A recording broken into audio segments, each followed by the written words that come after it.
Hello friends. स्वागत है आपका नेसेसरी टॉक्स में।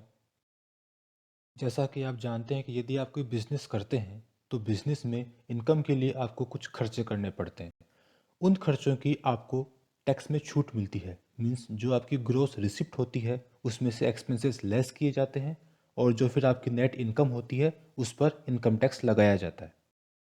लेकिन कुछ ऐसे भी खर्चे होते हैं जिनकी आपको इनकम टैक्स में कोई छूट नहीं मिलती।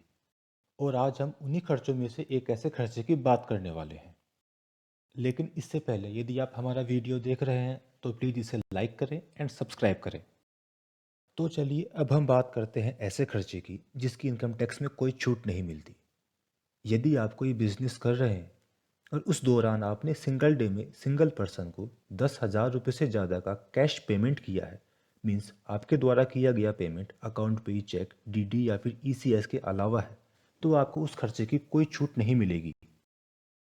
लेकिन यदि आप कैश पेमेंट कर रहे हैं किसी ट्रांसपोर्टर को तो आपकी कैश पेमेंट की लिमिट 10,000 से बढ़ के 35,000 रुपये हो जाएगी। चलिए हम इसे एक एग्जाम्पल से समझते हैं।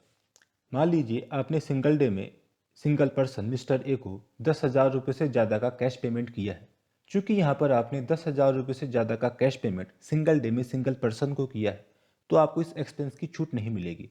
लेकिन यदि मान लीजिए आपने सिंगल डे में दो अलग अलग पर्सन को मिस्टर ए को 9,000 रुपये एंड मिस्टर बी को 8,000 रुपये का कैश पेमेंट किया है। यहाँ देखा जाए तो आपके द्वारा किया गया कैश पेमेंट सिंगल डे में 10,000 रुपये से ज़्यादा का हो रहा है, लेकिन यहाँ पर पर्सन को 10,000 रुपये से कम का कैश पेमेंट किया गया है, इसलिए आपको इस पूरे एक्सपेंस की छूट मिल जाएगी। लेकिन इसके भी कुछ अपवाद हैं, जहाँ पर यदि आप कैश पेमेंट सिंगल डे में सिंगल पर्सन को 10,000 रुपये से ज़्यादा या फिर ट्रांसपोर्टर के केस में 35,000 रुपये से ज़्यादा के करते हैं तब भी आपको वो एक्सपेंसेस अलाउ हो जाएंगे। पहला है यदि कैश पेमेंट किया गया है आरबीआई को, किसी बैंक को, एलआईसी को या फिर किसी भी गवर्नमेंट को।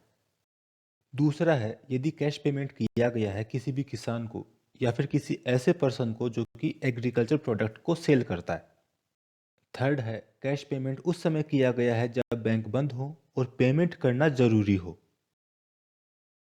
फोर्थ है कैश पेमेंट किया गया है रिटायरमेंट बेनिफिट के लिए, लेकिन इसमें पेमेंट 50,000 रुपये तक ही होना चाहिए। फिफ्थ है कैश पेमेंट ऐसे प्लेस पर किया गया है जहां बैंकिंग फैसिलिटी अवेलेबल नहीं है। यहाँ ये ध्यान रखें कि कैश पेमेंट का ये सेक्शन केवल बिजनेस क्लास पर्सन पे ही लागू होता है। सैलरी क्लास पर्सन पे ऐसा कोई सेक्शन लागू नहीं होता। धन्यवाद।